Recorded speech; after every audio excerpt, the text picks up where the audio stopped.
Sir, ಈಗ ನಾವು ಹೈನುಗಾರಿಕೆ ಮಾಡ್ತೀವಿ ಅಂತಂದ್ರೆ ಯಾವ ತಳಿನ ಆಯ್ಕೆ ಮಾಡ್ಕೊಂಡ್ರೆ ಸಕ್ಸಸ್ ಆಗ್ಬೋದು ಸರ್? ಎಚ್.ಎಫ್ ಆಯ್ಕೆ ಮಾಡ್ಕೊಂಡು ಸರ್. ಯಾಕೆ ಸರ್? ಎಚ್.ಎಫ್ ಸ್ವಲ್ಪ ಹೆಚ್ಚಿನ ಹಾಲು ಇಳುವರಿ ಇರ್ತದೆ, ಓಕೆ ಹಾಗಾಗಿ ಎಚ್.ಎಫ್ ಆಯ್ಕೆ ಮಾಡ್ತೀವಿ. ಓಕೆ.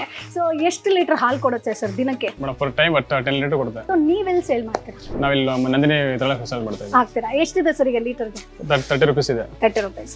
ನೀವಿಲ್ಲಿ ಎಷ್ಟು ಗುಂಟೆ ಜಾಗದಲ್ಲಿ ಈ ಒಂದು ಹೈನುಗಾರಿಕೆ ಮಾಡ್ತೀರಾ? 1.5 ಗಂಟೆ ಜಾಗದಲ್ಲಿ ಮೇಂಟೈನ್ ಮಾಡ್ತಾ ಇದ್ದೀವಿ. ಓಕೆ. ಎಷ್ಟು ಹಸು ಇದೆ? 12 ಹಸು ಇದೆ. 12. ಓಕೆ. ಸೊ ಮುಂಚೆ ಎಷ್ಟು ಹಸುವಿಂದ ಸ್ಟಾರ್ಟ್ ಮಾಡಿದ್ರಿ? ಮುಂಚೆ ಒಂದು 3 ರಿಂದ 4 ಹಸು ಇತ್ತು, ಮತ್ತೆ ಎಕ್ಸ್ಚೇಂಜ್ ಮಾಡ್ಕೊಂಡು 12 ಹಸು ಮಾಡಿದ್ವಿ. ಓಕೆ. ಯಾವ್ಯಾವ ತಳಿ ಇದೆ ಸರ್ ಇಲ್ಲಿ ಈಗ? ಎಚ್.ಎಫ್ ಮತ್ತೆ ಜರ್ಸಿ ಇದೆ. ಜರ್ಸಿ. ಫುಡ್ ಏನೇನಿರುತ್ತೆ?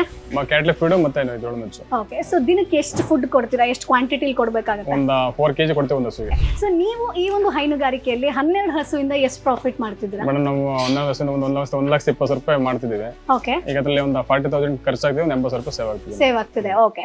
ಇವರು ಧನೇಂದ್ರ ಮತ್ತು ಪವಿತ್ರ ಕೇವಲ 25 HF ಹಸು ಸಾಕಿ ವರ್ಷಕ್ಕೆ 18 ಲಕ್ಷ ಗಳಿಸ್ತಿದ್ದಾರೆ.